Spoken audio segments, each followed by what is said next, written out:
സുഖമാണെന്ന് വിശ്വസിക്കുന്നു. അപ്പോൾ ഇന്നത്തെ വീഡിയോ എന്ന് പറയുന്നത് പലരും ചോദിച്ചിട്ടുണ്ട്, പലരുടെയും സംശയമാണ് നമ്മുടെ ലൈസൻസ് യൂറോപ്പിൽ വന്നു കഴിഞ്ഞാൽ. ഞാനീ പറയാൻ പോകുന്ന പോളണ്ടാണ്. ഓൾമോസ്റ്റ് എല്ലായിടത്തും സെയിം ഒക്കെയാണ് റൂള്. അപ്പോൾ നമ്മൾ പിന്നെ എങ്ങനെ പോളിഷ് ഡ്രൈവിംഗ് ലൈസൻസ് ആയിട്ട് നമ്മൾ ലൈസൻസ് കൺവെർട്ട് ചെയ്യും എങ്ങനെയാണ് എന്ന് പലരും ചോദിക്കാറുണ്ടായിരുന്നു.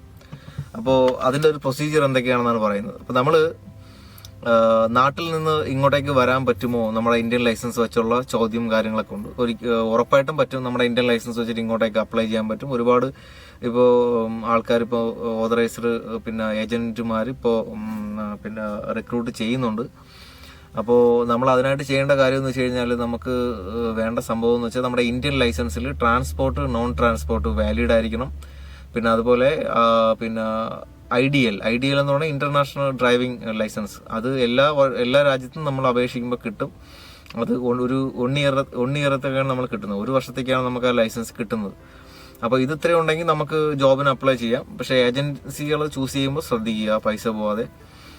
പിന്നെ അപ്പോൾ ഞാൻ പറഞ്ഞു വന്നത് ലൈസൻസ് നമ്മൾ ഇപ്പോൾ ദുബൈയിൽ നിന്നാവട്ടെ, ഇന്ത്യയിൽ നിന്നാവട്ടെ, അല്ലെങ്കിൽ മറ്റ് GCC കൺട്രികളിൽ നിന്നാവട്ടെ, ഇവിടെ വരുമ്പോൾ ഒരേ ഒരു കാര്യം എല്ലാവരും ശ്രദ്ധിക്കാനുള്ളത്, നമുക്ക് ഇവിടെ വന്നിട്ട് ഡ്രൈവർ വേക്കൻസി ആയിട്ടാണ് വരുന്നതെങ്കിൽ, ഇനി ട്രക്ക് ഡ്രൈവറായിട്ട് ആയിക്കൊള്ളട്ടെ, ബസ് ഡ്രൈവറായിട്ട് ആയിക്കൊള്ളട്ടെ, ഈ 2 ജോബിനും ആണ് നമ്മൾ വരുന്നതെങ്കിൽ, ഡ്രൈവറായിട്ടാണ് വരുന്നതെങ്കിൽ ലൈസൻസ് കൺവേർട്ട് ചെയ്യാനായിട്ട് നമ്മൾ പിന്നെ ഈ 2 ജോബിന് വേണ്ടി വരുമ്പോൾ നമ്മൾ നാട്ടിൽ നിന്നോ അല്ലെങ്കിൽ GCC നിന്നോ വരുമ്പോൾ ശ്രദ്ധിക്കേണ്ട കാര്യങ്ങൾ, 1 നമ്മുടെ ലൈസൻസ് വാലിഡ് ആയിരിക്കണം. 2 ഇവിടെ വന്നു കഴിഞ്ഞാൽ ആദ്യം നമ്മൾ കൺവേർട്ട് ചെയ്യുന്നത് B കാറ്റഗറി ലൈസൻസ് ആണ്. B category. ഇപ്പോൾ B കാറ്റഗറിയും C കാറ്റഗറിയൊക്കെ ആദ്യം ഒരുമിച്ച് കൊടുക്കുന്നുണ്ട്. ഞാനൊക്കെ ലൈസൻസ് എടുക്കുമ്പോൾ ആദ്യം B കാറ്റഗറി അല്ലെങ്കിൽ Bയും Aയും, നമ്മൾ A എന്ന് വെച്ച് കഴിഞ്ഞാൽ ബൈക്ക്, അതാണ് നമ്മുടെ, അങ്ങനെയാണ് അവർ തരുന്നത്. അപ്പോൾ ആദ്യം നമ്മൾ ചെയ്യുന്നത് അതാണ്. അപ്പോൾ നമ്മൾ എന്ത് ചെയ്യണം, നമ്മൾ എടുക്കാൻ പോകുന്ന ലൈസൻസിൽ പിന്നെ നമ്മൾ ഏത് ലൈസൻസ് ആണോ നമ്മൾ ഇവിടെ കൊണ്ടുവന്ന് ട്രാൻസ്ലേറ്റ് ചെയ്യാൻ, കൺവേർട്ട് ചെയ്യാൻ ഉദ്ദേശിക്കുന്നത്, ആ ലൈസൻസിനകത്ത് കാറ് നിർബന്ധമായിട്ടും ഉണ്ടായിരിക്കണം. അതായത് LMB, അതായത് B കാറ്റഗറി നിർബന്ധമായിട്ടും ഉണ്ടായിരിക്കണം. ഇപ്പം ട്രക്ക് ഡ്രൈവറായിട്ടാണ് ഇങ്ങോട്ടേക്ക് വരുന്നതെങ്കിൽ കാറ്റഗറി C ആൻഡ്, അതായത് ട്രക്ക് ഡ്രൈവറിനായിട്ടാണ് വരുന്നതെങ്കിൽ ട്രക്കിന്റെ ലൈസൻസും കൂട്ടത്തിൽ കാറിന്റെ ലൈസൻസും ഉണ്ടാവണം. ബസ് ഡ്രൈവറായിട്ടാണ് വരുന്നതെങ്കിൽ ബസ്സിന്റെ ലൈസൻസും കൂട്ടത്തിൽ കാറിന്റെ ലൈസൻസും ഉറപ്പായിട്ടും വേണം. ചില ആൾക്കാരുടെ ലൈസൻസിൽ ബസ്സിന്റെ ലൈസൻസ് മാത്രമേ ഉണ്ടാവുള്ളൂ. ബസ് ഡ്രൈവറായിട്ടാണ് ദുബൈയിൽ നിന്ന് വരുന്നത്, അല്ലെങ്കിൽ ദുബൈയിൽ നിന്നാണ് വരുന്നതെങ്കിൽ ബസ് ഡ്രൈവറായിട്ടാണ് വരുന്നത്, അവരുടെ കയ്യിൽ മറ്റ് ലൈസൻസ് ഉണ്ടാവാറില്ല. അവരിവിടെ വന്ന് അവസാനം ലൈസൻസ് കൺവേർട്ട് ചെയ്യാൻ സമയത്ത് ഒരുപാട് പ്രശ്നങ്ങളിൽ പെടാറുണ്ട്. അതുകൊണ്ടാണ് ഞാൻ പറയുന്നത്, ചിലപ്പോൾ ഇതൊന്നും ഏജൻസികൾക്ക് അറിയാൻ സാധ്യത ഉണ്ടാവില്ല. അപ്പോൾ ഇവിടെ നമ്മൾ എത്തിക്കഴിഞ്ഞാൽ നമ്മൾ നാട്ടിൽ നിന്നും നമ്മൾ എങ്ങനെ ഇവിടെ നിങ്ങൾ യൂറോപ്പിൽ വണ്ടി ഓടിക്കും എന്നാണ് ചോദിക്കുന്നത്. അപ്പോൾ നമ്മൾ പിന്നെ 1 വർഷത്തേക്കുള്ള IDLും പിന്നെ നമ്മുടെ വാലിഡ് നമ്മുടെ ഇന്ത്യൻ ലൈസൻസ് അല്ലെങ്കിൽ GCC ലൈസൻസുമായിട്ടാണ് ഇവിടെ വരുന്നത്. ഇവിടെ വരുമ്പോൾ ആദ്യ കടമ്പ എന്ന് വെച്ച് കഴിഞ്ഞാൽ, ഇവിടെ ഈ നിലവിലുള്ള നമ്മുടെ ഈ രാജ്യത്ത് ഏത് രാജ്യത്താണോ ആ ലൈസൻസും IDLും ഇതും വെച്ച് വണ്ടി ഓടിക്കുന്നതിൻ്റെ കൂട്ടത്തിൽ നമ്മൾ പബ്ലിക് ട്രാൻസ്പോർട്ട് കരിയറായിട്ട് വർക്ക് ചെയ്യാനായിട്ട് കോഡ് 95 എന്ന് പറയുന്ന ഒരു പിന്നെ എക്സാം നമ്മൾ പാസ്സാവണം.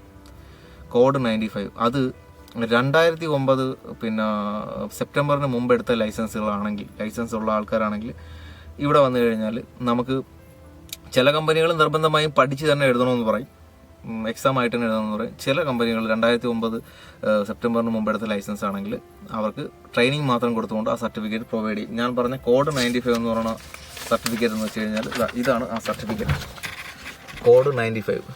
അതിനകത്ത് ഇതിപ്പോൾ എൻ്റെത് ട്രക്കിൻ്റെ ആണ്. ആ കാറ്റഗറി എഴുതിയേക്കുന്നത് C1+E എന്ന് പറഞ്ഞ് എഴുതിയേക്കുന്നില്ല. അവിടെ ബസ്സിൻ്റെ ആണെന്നുണ്ടെങ്കിൽ കോഡ് 95 എന്ന് പറഞ്ഞാലും ആ D1 എന്ന് വെട്ടിയേക്കുന്ന അവിടെ പിന്നെ C1 എന്ന് എഴുതിയേക്കുന്നതിൻ്റെ അവിടെ ഇതെഴുതും. രണ്ടും തിരിച്ച് ഓപ്പോസിറ്റ് വെട്ടി എഴുതും. ഇത് രണ്ടിനും ഈ പറഞ്ഞ കോഡ് 95 എന്ന് പറയുന്ന ഈ ഒരു എക്സാം നമ്മൾ പാസ്സാവണം. ആ എക്സാം ഇപ്പം ഏത് കൺട്രിയിലാണോ യൂറോപ്പിൽ അവരുടെ ലാംഗ്വേജിലാണ് എക്സാം. പിന്നെ അതായത് പോളണ്ടിലാണെങ്കിൽ പോളിഷിലാണ് എക്സാം. പക്ഷേ ചില കമ്പനികൾ, അതായത് ഈ എക്സാമായി പഠിച്ച് എഴുതി തന്നെ എടുക്കണമെന്ന് നിർബന്ധമുള്ള കമ്പനികളാണെന്നുണ്ടെങ്കിൽ അവർ ഈ ഒരു കമ്മീഷൻ, 2-3 ആൾക്കാരാണ് കമ്മീഷനിൽ വരുന്നത്. ഒരു ഹാളിൽ വെച്ചാണ് എക്സാം നടത്തുന്നത്. മിനിമം ഒരു 10-12 പേരെങ്കിലുമൊക്കെ ഉണ്ടെങ്കിലേ അവർ ഡ്രൈവിംഗ് സ്കൂളിൽ ഈ കമ്മീഷൻ വരികയാണ് ചെയ്യുന്നത്. ഗവൺമെന്റിന്റെ റെപ്രസെന്റേറ്റീവ് ആയിട്ടുള്ള ആൾക്കാർ വരികയാണ് ചെയ്യുന്നത്. അപ്പോൾ അവർ ഈ എക്സാം നടത്തുമ്പോൾ ഹാളിൽ വെച്ചായിരിക്കും നടത്തുന്നത്. അപ്പോൾ അവർ വരുമ്പോൾ ഒരു ട്രാൻസ്ലേറ്ററെ കൂടി കൊണ്ടുവരും. ഈ ക്വസ്റ്റ്യൻസ് എന്ന് പറയുമ്പോൾ ക്വസ്റ്റ്യൻസ് A, B, C ഇതുപോലെ ക്വസ്റ്റ്യൻസ് വായിക്കും, ആൻസേഴ്സ് വായിക്കും. ക്വസ്റ്റ്യൻ വായിക്കും, ആൻസേഴ്സ് ABC ഇംഗ്ലീഷിൽ ട്രാൻസ്ലേറ്റ് ചെയ്ത് തരും. അപ്പോൾ ഈ ഒരു എക്സാം എഴുതുന്ന ആൾക്കാർ ശ്രദ്ധിക്കാനുള്ളത് അവർ സംസാരിക്കുന്ന ആ ഒരു എന്താ പറയുക, അവരുടെ പ്രൊനൗൺസിയേഷൻ, അവർ ചില വാക്കുകൾ ഇപ്പം ഫോർ എക്സാമ്പിൾ ഈ മഴയെ നമ്മൾ റെയിൻ എന്നൊക്കെയല്ലേ പറയുന്നത്, ഇവർ പറയുന്നത് പ്രസിപ്പിറ്റേഷൻ, എന്താ പറയുക, അതുപോലെ ലെങ്ത് എന്നല്ലേ നമ്മൾ നീളത്തിന് പറയുന്നത്, ഇവർ പറയുന്നത് പ്രൊലോങ്ങേഷൻ, അങ്ങനെ എന്തൊക്കെയോ വാക്കുകളാണ്, ഇംഗ്ലീഷ് വേർഡുകളാണ്. പക്ഷെ നമ്മളതിൻ്റെ അർത്ഥം നമ്മൾ നോക്കുമ്പോൾ മനസ്സിലാകാത്തതുകൊണ്ട് നോക്കുമ്പോൾ നമുക്കങ്ങനെ അപ്പോഴാണ് ഇങ്ങനെ വാക്കുകളുണ്ടെന്ന് മനസ്സിലാവുന്നത്. അപ്പോൾ നമ്മൾ ഈ ഒരു എക്സാം നമ്മൾ പഠിച്ചെഴുതേണ്ടതായിട്ടുണ്ട്, കോഡ് 95. അപ്പോൾ ചില ആൾക്കാർക്ക് ചില കമ്പനി എക്സാം പഠിക്കാതെ തന്നെ അതൊരു ഹാഫ് ലീഗൽ അങ്ങനെയാണെന്ന് തോന്നുന്നു, എനിക്ക് കറക്റ്റ് അറിയില്ല. ലൈസൻസ് പഠിക്കാതെ തന്നെ 2009 മുമ്പുള്ള ലൈസൻസ് ആണെങ്കിൽ, 2009 സെപ്റ്റംബർ മുമ്പുള്ള ലൈസൻസ് ആണെങ്കിൽ ട്രെയിനിങ് മാത്രം കൊടുത്തും കൊണ്ട് അവർക്ക് കിട്ടുന്നുണ്ട്. അപ്പോൾ ഈ ഒരു കോഡ് 95 എന്ന് പറയുന്ന ആ ഒരു സർട്ടിഫിക്കറ്റ് നമ്മളിവിടെ കിട്ടിക്കഴിഞ്ഞാൽ നമ്മുടെ ഈ നാട്ടിൽ നിന്ന് കൊണ്ടുവന്ന വാലിഡ് ലൈസൻസ് നമ്മുടെ IDയിൽ കാര്യങ്ങളും വെച്ചിട്ട് നമ്മൾ ഡ്രൈവിംഗ് സ്റ്റാർട്ട് ആവും. ബസ് ഡ്രൈവറായിട്ടാവട്ടെ, ട്രക്ക് ഡ്രൈവറായിട്ടാവട്ടെ, നമ്മൾ ഡ്രൈവിംഗ് സ്റ്റാർട്ട് ആവും. ഡ്രൈവിംഗ് സ്റ്റാർട്ടായി 6 മാസം 180 ദിവസം ആകുമ്പോൾ നമ്മൾ നമ്മുടെ ലൈസൻസ് പോളിഷ് ലൈസൻസ് ആയിട്ട് ട്രാൻസ്ലേറ്റ് ചെയ്യാനായിട്ട് നമ്മൾ എലിജിബിൾ ആവും. 180 ദിവസം. അപ്പോഴത്തേക്ക് നമ്മൾ ചെയ്യേണ്ട പ്രൊസീജിയർ എന്തെന്ന് വെച്ച് കഴിഞ്ഞാൽ, നമ്മളൊരു ഓതറൈസ്ഡ് ട്രാൻസ്ലേറ്റ് സെന്ററുകൾ എല്ലായിടത്തും ഉണ്ട്. ഇപ്പോൾ പോളണ്ടിൽ ഞാൻ സിറ്റി പോസ്റ്റ്നാണ് അവിടെ ഉണ്ട്. അവിടെ പോയിട്ട് ഓൾമോസ്റ്റ് ഒരു 80 സ്ലോട്ട് അടയ്ക്കുമ്പോഴത്തേക്ക് നമുക്ക് അവർ ട്രാൻസ്ലേറ്റ് ചെയ്ത് തരും. ട്രാൻസ്ലേറ്റ് ചെയ്യും. നമ്മൾ പ്രത്യേകം ശ്രദ്ധിക്കുക, ഇന്ത്യൻ ലൈസൻസ് ആയിട്ടാണ് ഇങ്ങോട്ടേക്ക് വരുന്നതെങ്കിൽ ഇന്ത്യൻ ലൈസൻസ് നിങ്ങൾ പുതിയ മോഡൽ ഇന്ത്യൻ ലൈസൻസ് കൊണ്ടുവരണം. കാര്യം പുതിയ മോഡൽ ഇന്ത്യൻ ലൈസൻസിനകത്ത് പിന്നെ നമ്മുടെ ഈ ഒരു ഗുഡ്സിൻ്റെ, അതായത് HPV HPG അതിൻ്റെ ഗുഡ്സിൻ്റെ അത് കൊടുത്തേക്കുന്നത് ട്രെയിലറിൻ്റെ മോഡലാണ്. അപ്പോൾ അവർ കാണുമ്പോൾ ഇത് ട്രെയിലർ എന്നാണ് വിചാരിക്കുന്നത്. ആക്ച്വലി ഏഷ്യൻസ് ഒക്കെ ഇപ്പോഴാണ് ഇങ്ങോട്ടേക്ക് കൂടുതലും വന്നു തുടങ്ങിയത്. ഈ ഒരു റീസെൻ്റ്ലി ഒരു എന്താ പറയുക 2-3 വർഷത്തിനകത്തൊക്കെയാണ്. അപ്പോൾ നമ്മൾ കമ്പനി ഒരു 10-100ഓളം ആൾക്കാരെ കൊണ്ടുവന്നു.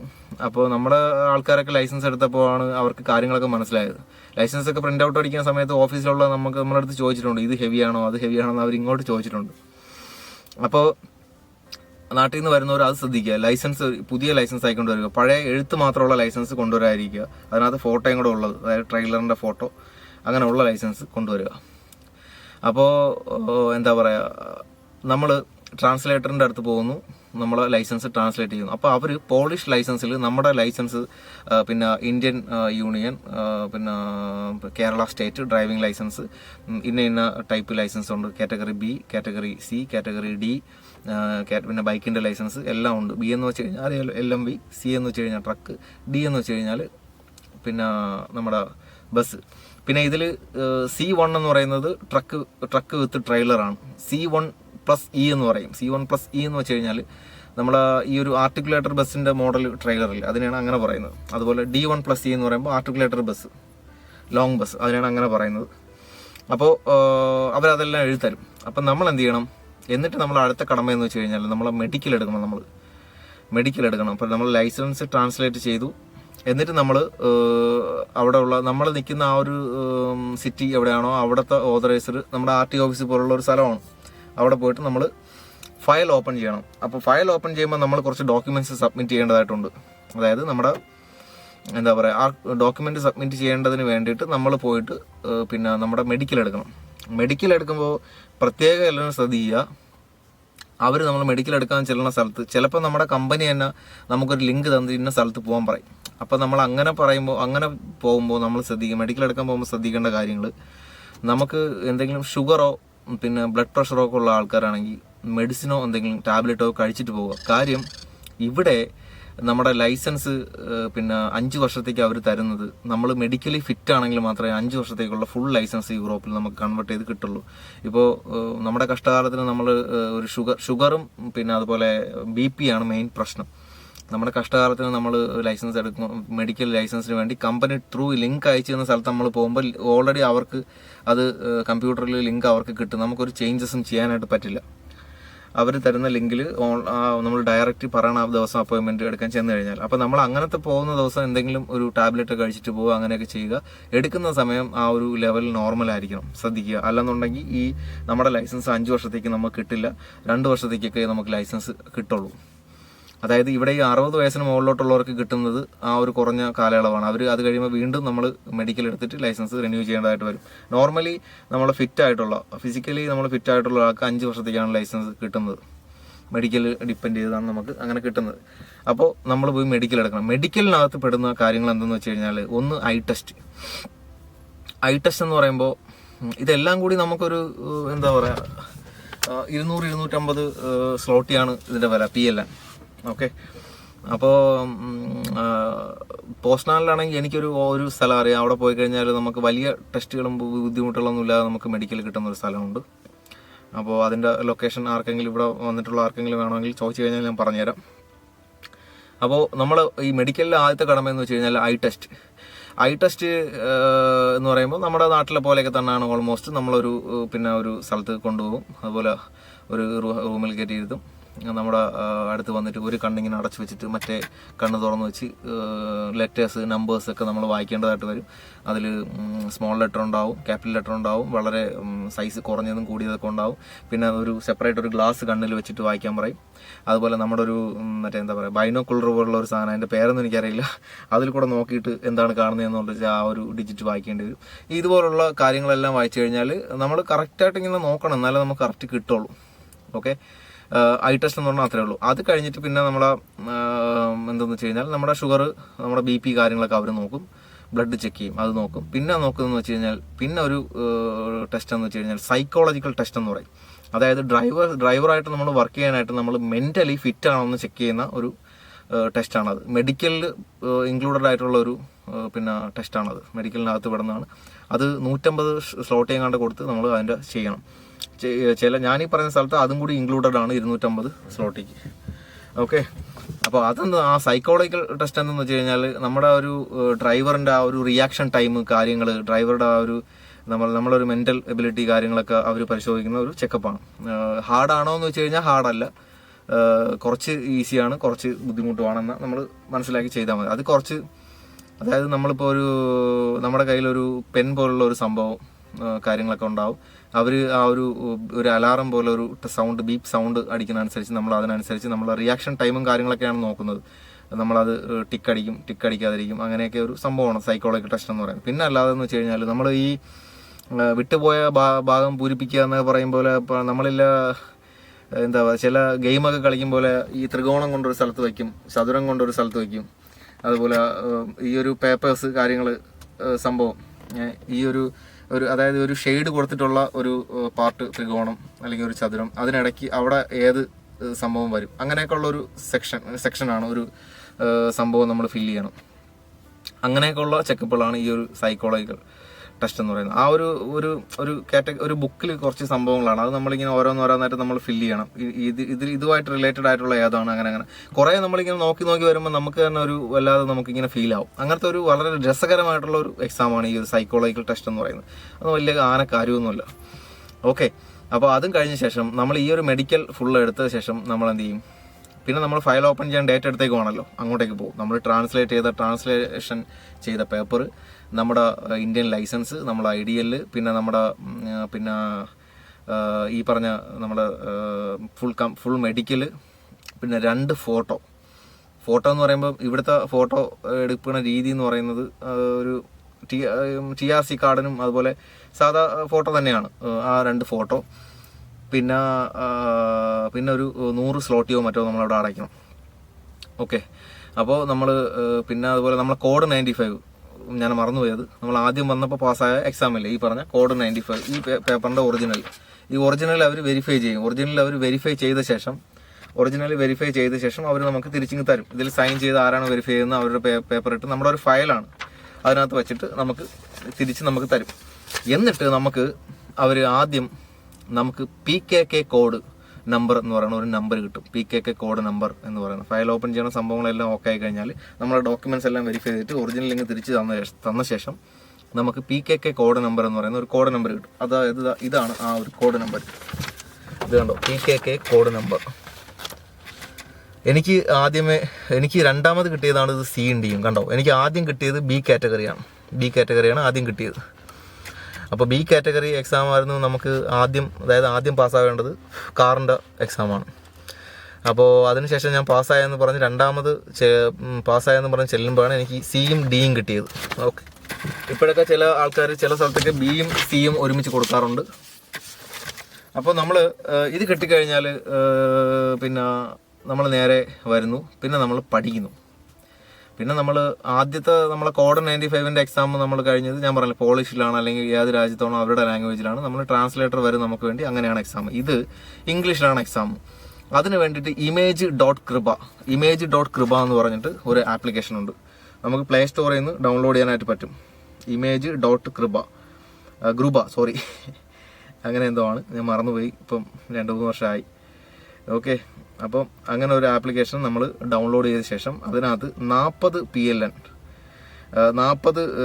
PLN നമ്മൾ അടച്ചിട്ട് നമ്മൾ അതിലൊരു പിന്നെ എന്താ പറയുക, അതിൽ നമ്മളൊരു ലേണിംഗ് കോഴ്സ് നമ്മൾ എടുക്കണം. ഇത് കണ്ട, പോളിഷ് ഡ്രൈവിംഗ് ടെസ്റ്റ് ഗ്രൂപ്പ ഇമേജ് SP2 ഇത് കണ്ട. ഫോണിൻ്റെ ഡിസ്പ്ലേ ഒക്കെ പോയിരിക്കണം, അതുകൊണ്ട് നല്ല ക്ലിയർ ആയിട്ട് കാണാൻ പറ്റുന്നുണ്ട്. സൂപ്പർ. ഓക്കെ, അപ്പോൾ ഇതുപോലൊരു ആപ്ലിക്കേഷൻ എടുത്ത ശേഷം ഇതിനകത്ത് നമ്മൾ യൂസർ നെയിമും പാസ്വേഡ് പഠിച്ച് നമ്മൾ 40 സ്ലോട്ടിൽ പേയ്മെൻറ്റ് ചെയ്ത് കഴിഞ്ഞാൽ നമുക്ക് പിന്നെ ഇത് നമുക്ക് എടുക്കാം. ഇതിപ്പോൾ നമ്മൾ 2-3-4 പേര് ഷെയർ ഇട്ടെടുത്താലും മതി. ചെറിയ എമൗണ്ടേ ഉള്ളൂ. നമ്മൾ ദുബായിലൊക്കെ ലൈസൻസ് എടുത്ത് വെച്ച് നോക്കുമ്പോൾ വളരെ എക്സ്പെൻസ് കുറവാണ് ഇവിടെ എല്ലാത്തിനും ലൈസൻസ് കൺവേർട്ട് ചെയ്യാനായിട്ട്. അപ്പോൾ നമ്മൾ ആ ഒരു സംഭവം എടുത്തതിന് ശേഷം നമ്മൾ പഠിക്കുമ്പോൾ അതിൽ ഓപ്പൺ ചെയ്യുമ്പോൾ ആദ്യം ലേണിംഗ് എന്ന് പറഞ്ഞ ഓപ്ഷൻ ഉണ്ടാവും, ഡെമോ വെർഷൻ ഉണ്ടാവും. അപ്പം നമ്മൾ പർച്ചേസ് ചെയ്യുന്ന പാസ്വേഡും അവരൊരു നമ്പർ നമുക്ക് അയച്ചു തരും, ഒരു സീക്രട്ട് നമ്പർ. ആ നമ്പർ അടിച്ച് നമ്മൾ അതിൽ കയറി പാസ്വേഡും ലോഗിൻ ഐഡിയും പാസ്വേഡും അടിച്ച് കയറി കഴിഞ്ഞാൽ അതിൽ ലേണിംഗ് ഉണ്ടാവും. ലേണിംഗ് 1 മുതൽ 24 വരെയുള്ള ലെസൺസ് ഉണ്ടാവും ഡ്രൈവിങ്ങിൻ്റെ. ആദ്യം നമ്മൾ പഠിക്കുന്നത് കാറ്റഗറി B ആണ്, LMV കാറിൻ്റെ. അപ്പോൾ ആ ലെസൺസ് നമ്മൾ ചിലതിൽ 30 ക്വസ്റ്റ്യൻ, ചിലതിൽ 99, ചിലതിൽ 100 സംതിങ്, ചിലതിൽ അങ്ങനെ 50, അങ്ങനെ. അത് ഫുള്ള് നമ്മൾ പഠിക്കുക. ഓരോന്ന് പഠിക്കുന്നതിനനുസരിച്ച് പച്ച കളറിൽ അത് ഇങ്ങനെ മാറിക്കൊണ്ട് നിൽക്കും. മൊബൈലിൽ കംപ്ലീറ്റ് പഠിച്ചതിന് ശേഷം മാത്രം, ലേണിംഗ് പൂർത്തിയാക്കിയതിന് ശേഷം മാത്രം നമ്മൾ എക്സാം പ്രാക്ടീസ് തുടങ്ങുക. ഒരിക്കലും ലേണിംഗ് കംപ്ലീറ്റ് ചെയ്യാതെ എക്സാം പ്രാക്ടീസ് ചെയ്യരുത്. അത് എൻ്റെ ഒരു എക്സ്പീരിയൻസ് പറയുകയാണ്. കാര്യം എന്ന് വെച്ച് കഴിഞ്ഞാൽ നമുക്ക് അങ്ങനെ ചെയ്യുമ്പോഴത്തേക്ക് നമുക്ക് കൺഫ്യൂഷൻ വരാൻ ചാൻസസ് ഉണ്ട്. അപ്പോൾ പിന്നെ എന്താ പറയുക, അപ്പോൾ നമ്മൾ കംപ്ലീറ്റ് പഠിക്കുക, അങ്ങനെ ഇരുന്ന് പഠിക്കുക. പിന്നെ ഈ മൊബൈലിൽ ഫിനിഷ് ആക്കിയ ശേഷം നമ്മൾ ഇതേ യൂസർ ഐഡിയും പാസ്വേഡും ലാപ്ടോപ്പിൽ അടിച്ച് പഠിക്കുക. ലാപ്ടോപ്പിൽ അടിച്ച് പഠിക്കുമ്പോൾ ലാപ്ടോപ്പിൽ ഒരു 200 ക്വസ്റ്റ്യൻസ് കൂടെ കൂടുതലുണ്ട്. ചിലപ്പോൾ അതിൽ നിന്ന് ചോദിക്കാനും ചാൻസസ് ഉണ്ട്. അപ്പോൾ ലാസ്റ്റ് നമ്മൾ ഫിനിഷ് ചെയ്യുന്നതിന് മുമ്പ് ലാപ്ടോപ്പിൽ കൂടി നമ്മൾ പഠിക്കുക. ഓക്കെ, പിന്നെ അപ്പോൾ ഇതെല്ലാം പഠിച്ച ശേഷം B കാറ്റഗറി നമ്മളെല്ലാം പഠിച്ച ശേഷം നമുക്ക് എക്സാം ബുക്ക് ചെയ്യാൻ പറ്റും. എക്സാം ബുക്ക് ചെയ്യാൻ വേണ്ടിയിട്ട് നമ്മൾ പിന്നെ വളരെ തുച്ഛമായിട്ടുള്ള എമൗണ്ടേ ഉള്ളൂ. അതായത് 32 സ്ലോട്ടി, അതായത് ഒരു 25-30 ദിർഹംസൊക്കെ ഉള്ളൂ ഒരു എക്സാമിന്. അപ്പോൾ നമ്മൾ അതിന് വേണ്ടിയിട്ട് നമ്മൾ www.info.car.pl എന്ന് പറഞ്ഞിട്ട് ആപ്ലിക്കേഷനിൽ പോവുക. അവിടെ പോയ ശേഷം നമ്മൾ കയറിയ ശേഷം നമ്മളൊരു അക്കൗണ്ട് തുടങ്ങുക. പിന്നെ പുതിയ ഒരു ന്യൂ രജിസ്റ്റർ എന്ന് പറഞ്ഞിട്ടൊരു അക്കൗണ്ട് നമ്മൾ എടുക്കുക. സാധാരണ നമ്മളൊരു ആപ്ലിക്കേഷനിൽ കയറും പോലെ എടുക്കുക. അതിനകത്ത് നമ്മൾ പിന്നെ കറക്റ്റ് ലാംഗ്വേജ് കാര്യങ്ങളൊക്കെ സെലക്ട് ചെയ്യുക. അതിനകത്ത് പിന്നെ നമുക്ക് വേണ്ട പോളിഷ് ലാംഗ്വേജ് ഉണ്ട്, ഇംഗ്ലീഷ് ലാംഗ്വേജ് ഉണ്ട്, പിന്നെ ജർമ്മനോ മറ്റോ ഉണ്ട്. നമുക്ക് ഇംഗ്ലീഷ് ലാംഗ്വേജ് കൊടുക്കുക, എക്സാം ബുക്ക് ചെയ്യുക. പിന്നെ 30 സ്ലോട്ടി അടച്ച് നമ്മൾ ഇന്ന ദിവസത്തേക്ക് എടുക്കുക. ആ ദിവസം പോകുമ്പോൾ എല്ലാവരും അവരുടെ പാസ്പോർട്ട് മറക്കാതെ കയ്യിൽ വയ്ക്കുക, പോയിട്ട് എക്സാം എഴുതുക. അപ്പോൾ എക്സാം എന്ന് പറയുമ്പോൾ 74 മാർക്കിന് 68 മിനിമം സ്കോർ ചെയ്യണം. ഈസിയാണ്. നമ്മൾ പഠിക്കാനുള്ള രീതി എന്ന് വെച്ച് കഴിഞ്ഞാൽ കുറേ കാര്യങ്ങൾ ഇവിടെ ഡ്രൈവിംഗ് ചെയ്താണ് നമ്മൾ പഠിക്കുന്നത്. ഇവിടുത്തെ നിയമങ്ങൾ, കാര്യങ്ങൾ, ഇപ്പോൾ നമ്മൾ ലെഫ്റ്റ് എടുക്കുന്നത് കാര്യങ്ങൾ, അത് ഇത് സംഭവങ്ങളൊക്കെ കുറേ കാര്യങ്ങൾ നമ്മൾ വായിച്ചും കുറേ കാര്യങ്ങൾ ഡ്രൈവ് ചെയ്തുമാണ് പഠിക്കുന്നത്. ഇപ്പം ഫുള്ള് ഈ റൂമിലൊക്കെ ഇരിക്കുന്ന ടൈമിൽ നമ്മൾ വായിച്ച് പഠിക്കുന്നതിനൊപ്പം തന്നെ മറ്റ് ഡ്രൈവേഴ്സിൻ്റെ കൂടെയൊക്കെ പോയി കാര്യങ്ങളൊക്കെ മനസ്സിലാക്കി കഴിഞ്ഞാൽ കുറേ കൂടി സംഭവമായിരിക്കും. പ്രയോറിറ്റി സിഗ്നലുകൾ, കാര്യങ്ങൾ, റെയിൽവേ ക്രോസിങ്, അങ്ങനെയൊക്കെയുള്ള സംഭവങ്ങൾ. അപ്പം നമ്മൾ ഇതെല്ലാം നമ്മൾ അവിടെ പോയി ഈ പറഞ്ഞ 74-68 മാർക്ക് വാങ്ങിച്ച് പാസ്സാവുക. അപ്പോൾ ഈ 74-68 മാർക്ക് വാങ്ങിച്ച് പാസ്സാവണമെന്ന് പറയുമ്പോൾ ചില ക്വസ്റ്റ്യൻസ് 3 മാർക്കിൻ്റെയൊക്കെ ക്വസ്റ്റ്യൻസ് ആണ് വരുന്നത്, ചില ക്വസ്റ്റ്യൻസ് 2 മാർക്കിൻ്റെ ക്വസ്റ്റ്യൻസ് ആണ്. അപ്പോൾ നമ്മൾ നമുക്ക് 74-68 മാർക്കേ നമുക്ക് 68 മാർക്ക് നമ്മൾ സ്കോർ ചെയ്യണം. അപ്പോൾ നമുക്ക് ആകെ നഷ്ടപ്പെടുത്താനായിട്ടുള്ള മാർക്കെന്ന് വെച്ച് കഴിഞ്ഞാൽ 6 മാർക്കേ ഉള്ളൂ. അപ്പോൾ 6 മാർക്കിൽ കൂടുതൽ നമ്മൾ തെറ്റിച്ച് കഴിഞ്ഞാൽ നമ്മൾ എക്സാം ഫെയിലാവും. അപ്പോൾ ചില ക്വസ്റ്റ്യൻസ് 3 മാർക്കുണ്ട്. അപ്പോൾ നമ്മൾ തെറ്റിക്കുന്ന ക്വസ്റ്റ്യൻ 3 മാർക്കിൻ്റെ 2 ക്വസ്റ്റ്യൻ ആണെങ്കിൽ നമ്മൾ ഫെയിൽ ആവും. അതേസമയത്ത് 3 മാർക്കിൻ്റെ ഒരു ക്വസ്റ്റ്യനും തെറ്റിച്ചു, 2 മാർക്കിൻ്റെ ഒരു ക്വസ്റ്റ്യനും 2 മാർക്കിൻ്റെ 2 ക്വസ്റ്റ്യൻ അല്ല ഒരു ക്വസ്റ്റ്യനും തെറ്റിച്ചാലും നമുക്ക് 5 മാർക്കേ പോവുള്ളൂ, ഫെയിൽ ആവില്ല. ഓക്കെ, അപ്പോൾ ഇത് പ്രത്യേകം ശ്രദ്ധിക്കുക. സിമ്പിളാണ്. ഞാൻ ബി കാറ്റഗറിക്കും സി കാറ്റഗറിക്കും ഡി കാറ്റഗറിക്കും 74ൽ 74 കിട്ടിയതാണ് എനിക്ക്. അത് വലിയ കാര്യമൊന്നുമില്ല. അത് എന്താ പറയുക, നമുക്ക് ആക്ച്വലി ഇതൊരു ഗെയിം കളിക്കും പോലെയാണ്. ഇത് നമ്മൾ ഈ ഒരു ആപ്ലിക്കേഷനിൽ ഇങ്ങനെ പഠിക്കും. ചിലർക്കൊക്കെ മനസ്സിന് ഭയങ്കര വിഷമമാണ്, എന്നെ കൊണ്ട് പറ്റൂല, എന്നെ കൊണ്ട് കഴിയില്ല, ഭയങ്കര ടെൻഷനിലാണ് നമ്മളിവിടെ വന്നിട്ട്, ഈ ഒരു രാജ്യത്ത് വന്നിട്ട് ഇങ്ങനെ ഈ ലൈസൻസിന് എടുക്കുന്ന കാര്യത്തെക്കുറിച്ച് ആലോചിച്ച്. പക്ഷേ ഭയങ്കര ഈസിയാണ്. കാര്യങ്ങൾ മനസ്സിലാക്കുക. ഇംഗ്ലീഷ് നോർമലായിട്ട് സംസാരിക്കാനും നോർമലായിട്ട് കാര്യങ്ങൾ വായിച്ചാൽ മനസ്സിലാവുന്ന ഒരു വ്യക്തിയാണെങ്കിൽ ഉറപ്പായിട്ടും നമുക്ക് എക്സാം പാസ്സാവും. ഓക്കെ, പിന്നെ ഈ വളഞ്ഞ വഴിയൊക്കെ ലൈസൻസ് എടുക്കുന്ന ഒരുപാട് ടീമുകളും കാര്യങ്ങളൊക്കെ ഉണ്ട്. പക്ഷേ അതൊക്കെ ഒരുപാട് ഫേക്കാണ്. ഇവിടെ ലോ ബ്രേക്ക്, എന്താ പറയുക, നിയമം തെറ്റിച്ചു കഴിഞ്ഞാൽ ഭയങ്കര ശിക്ഷയാണ്. നമുക്ക് എന്താ പറയുക, ഈ ലൈസൻസ് എന്ന് പറയുമ്പോൾ യൂറോപ്പിൽ മുഴുവൻ ലിങ്കുള്ള ലൈസൻസാണ്. അപ്പോൾ നമ്മൾ അതൊക്കെ ശ്രദ്ധിക്കുക. പരമാവധി ശരിയായ വഴിയിൽ കൂടെ ലൈസൻസ് എടുക്കാൻ എല്ലാവരും ശ്രമിക്കുക. അപ്പോൾ അതിനുശേഷം നമ്മൾ എക്സാം പാസ്സായ ശേഷം സാധാരണ നമ്മളൊക്കെ ആ കമ്പ്യൂട്ടറിന് മുമ്പ് തന്നെ ഒരു ഫോട്ടോ എടുക്കാറുണ്ട്. പക്ഷേ അവർ കണ്ടു കഴിഞ്ഞാൽ പ്രശ്നമാകും. അപ്പോൾ നമ്മൾ എന്നിട്ട് എന്താ പറയുക, അവിടെ നിന്ന് നമ്മൾ നേരെ ഈ ഒരു സംഭവം എക്സാം പാസ്സായെന്നും പറഞ്ഞു. എനിക്ക് കിട്ടിയത് ആദ്യം ബി കാറ്റഗറിയുടെ PKK കോഡാണ് എനിക്ക് ആദ്യം കിട്ടിയത് ഈ സംഭവം. അപ്പോൾ ഞാൻ എക്സാം പാസ്സായെന്നും പറഞ്ഞിട്ട് വീണ്ടും ഈ ഒരു ഗണോവ നമ്മുടെ ഓഫീസ്, അതായത് ഈ ഒരു RTO ഓഫീസ് പോലുള്ള അവിടെ ചെന്ന് പറയുമ്പോൾ അവർ ആ സമയത്ത് നമ്മുടെ ലൈസൻസിൽ ഏതൊക്കെ കാറ്റഗറി റിമൈനിങ് ആയിട്ട് നമ്മുടെ ലൈസൻസിൽ ഉണ്ടോ അതിൻ്റെ എല്ലാം കൂടെ രണ്ടാമതുള്ള തരും. ഇതുപോലെ രണ്ടാമത് എനിക്ക് തന്നതുപോലെ C-യും D-യും തന്നതുപോലെ തരും. ചിലതിനകത്ത് C+, പിന്നെ E എന്നും D+E എന്നും പറഞ്ഞേ കാണും. അപ്പോൾ അതിനുശേഷം നമ്മൾ എന്ത് ചെയ്യും, രണ്ടാമത് വീണ്ടും 32 സ്ലോട്ട് കൊടുത്ത് ഓൺലൈനിൽ ബുക്ക് ചെയ്യും. ഇന്ന ദിവസം ഈ C കാറ്റഗറിയുടെ അല്ലെങ്കിൽ D കാറ്റഗറിയുടെ എക്സാം ബുക്ക് ചെയ്യും. നമ്മളത് പോയിട്ട് എഴുതും. ബേസിക് എക്സാം എന്ന് പറഞ്ഞാൽ ഈ കാറിൻ്റെയാണ്. ഇത് പഠിച്ച് പാസ്സായ ആരും ട്രക്കിൻ്റെയും ബസ്സിൻ്റെയും ഈസി ആയിട്ട് പാസ്സാകും. കാര്യം ഒരു അഡീഷണൽ ആയിട്ട് വരുന്നത് 200 ക്വസ്റ്റ്യൻ കൂടെ അഡീഷണൽ ആയിട്ട് വരുള്ളൂ. ബാക്കി എല്ലാ ക്വസ്റ്റ്യൻസും സെയിം ആണ്, കാറിൻ്റെ തന്നെയാണ്. ഈ വലിയ വണ്ടിയുടെ സ്പീഡ് ലിമിറ്റ് കാര്യങ്ങൾ കുറച്ച് പിന്നെ നമ്മൾ കൺട്രി ക്രോസ് ചെയ്യുമ്പോഴുള്ള സംഭവങ്ങൾ കാര്യങ്ങൾ പിന്നെ അങ്ങനെയുള്ള കുറച്ച് കാര്യങ്ങൾ മാത്രമേ അഡീഷണൽ ആയിട്ട് വരികയുള്ളൂ. അപ്പോൾ നമ്മൾ ശ്രദ്ധിക്കേണ്ട കാര്യങ്ങൾ ഇതൊക്കെയാണ്. അപ്പോൾ നമ്മൾ ഓൾറെഡി ഫയൽ ഓപ്പൺ ചെയ്തപ്പോൾ നമ്മുടെ ഡോക്യുമെന്റ്സ് എല്ലാം അവിടെ കൊടുത്തിട്ടുണ്ട്. അപ്പോൾ നമ്മൾ എന്ത് ചെയ്യണം, ഇപ്പം ചിലർക്ക് ട്രക്ക് ഡ്രൈവറായിട്ടായിരിക്കും ലൈസൻസ് എടുക്കുന്നത്. പക്ഷേ ഈ ഒരു D കാറ്റഗറിയുടെ കിട്ടിക്കഴിഞ്ഞാൽ ആ ഒരു അവസരം കൂടി നിങ്ങൾ മാക്സിമം മുതലാക്കുക. കാര്യം ഒരു പ്രൈവറ്റ് ആയിട്ട് ഒരു സ്ഥലത്ത് പോയിട്ട് D കാറ്റഗറിയുടെ കോഡ് 95 എക്സാമും കൂടി പാസ്സാവുക.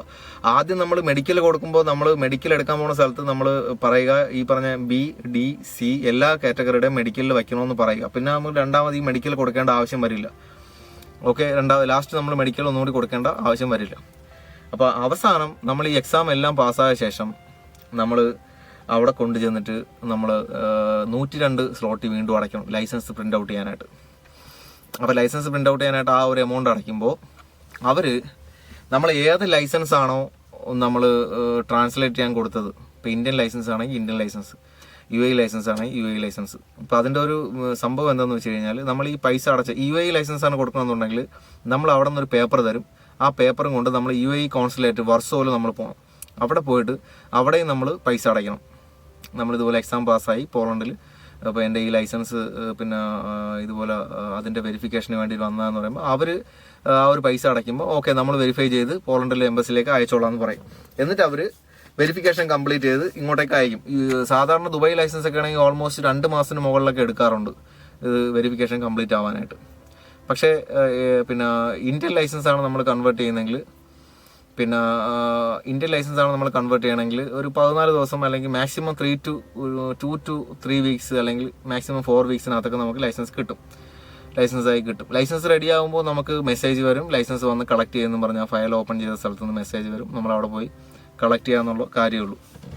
കളക്ട് ചെയ്യാൻ പോകുമ്പോൾ നമ്മുടെ ഏത് ലൈസൻസ് ആണോ നമ്മൾ വെച്ച് ട്രാൻസ്ലേറ്റ് ചെയ്യുന്നത് അതേ ലൈസൻസ് നമ്മുടെ പോളണ്ടിൻ്റെ ആ ഒരു ഓഫീസിൽ നമ്മൾ കൊടുക്കേണ്ടതായിട്ട് വരും. ഇത് ഇന്ത്യൻ ലൈസൻസ് ആണെങ്കിൽ ഇത് തിരിച്ച് ഇത്ര ദിവസത്തിനകത്ത് വെച്ച് നമ്മുടെ ഇന്ത്യൻ എംബസി, ഇന്ത്യൻ കോൺസുലേറ്റ് പോളണ്ടിൻ്റെ വർസോയിലേക്ക് തന്നെ തിരിച്ചു വരും.